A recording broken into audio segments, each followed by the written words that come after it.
नमस्कार। आज का हमारा विषय है कैसे और क्यों मिलिया डूबिया दक्षिण के प्लाई पैनल उद्योग के लिए बड़े स्रोत के रूप में उभरेगा।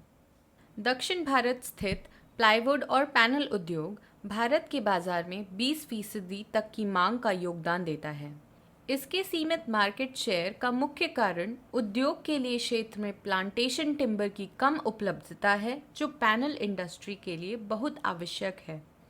पंजाब, हरियाणा और उत्तर प्रदेश में प्लाईवुड और पैनल इंडस्ट्री द्वारा सफलता की कहानी लिखे जाने के बाद दूसरे राज्यों ने भी इस पर ध्यान देना शुरू किया है। दक्षिण भारत में सरकार, उद्योग और प्लांटर्स प्लांटेशन टिम्बर के सतत विकास के बारे में बहुत चिंतित नहीं थे, लेकिन परिदृश्य अभी धीरे धीरे बदल रहा है। कर्नाटक, तमिलनाडु, केरल, आंध्र प्रदेश और तेलंगाना से प्राप्त रिपोर्ट के अनुसार इन क्षेत्रों में मिलिया डूबिया के विशाल प्लांटेशन के संकेत मिले हैं। रिपोर्ट से पता चलता है कि हाल ही में कर्नाटक सरकार ने मिलिया डूबिया प्लांटेशन के लिए किसानों को प्रोत्साहित कर करोड़ों निःशुल्क नमूने वितरित किए हैं, जो 6 से 7 साल की अवधि में कोर विनेर के पीलिंग के लिए तैयार हो जाएगा। राज्य सरकार ने भी किसानों को इन लकड़ियों की फ्री कटाई और परिवहन की अनुमति दे दी है। IPI-RTI हमेशा पैनल उत्पादों के मैन्युफैक्चरिंग के लिए मिलिया डूबिया के उज्जवल भविष्य की वकालत करता है।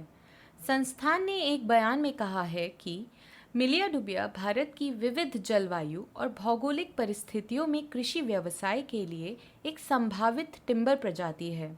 यह एक बहुमुखी और चमत्कारी पेड़ है।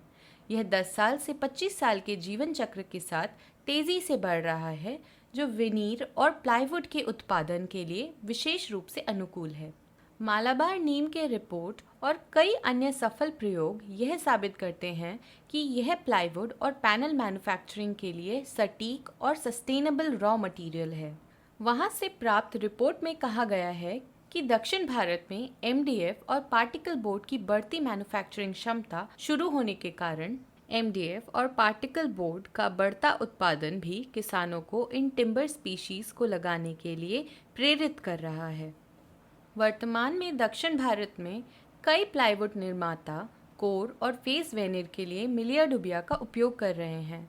हालांकि यह पॉपुलर और रबर टिम्बर की तुलना में महंगा है, लेकिन लाखों हेक्टेयर क्षेत्र में विशाल प्लांटेशन को देखते हुए उद्योग के सूत्रों ने कहा है कि यह कीमतें आने वाले 3 वर्षों में नीचे आ जाएंगी।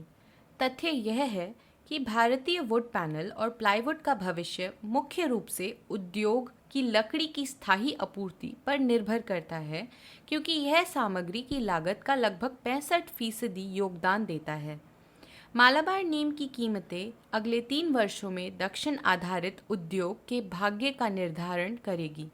उत्तर की सफलता पॉपुलर और यूकेलिप्टस की उपलब्धता और सामर्थ्य के कारण है, जिसने उत्तर भारतीय प्लाईवुड उद्योग के अग्रणी स्थिति को मजबूत करने में मदद किया है। पॉपुलर लॉग्स की बढ़ती कीमतों के साथ निश्चित रूप से दक्षिण के लिए संभावनाओं का द्वार खुल रहा है, जिससे वह उचित मूल्यों पर हासिल कर सकता है।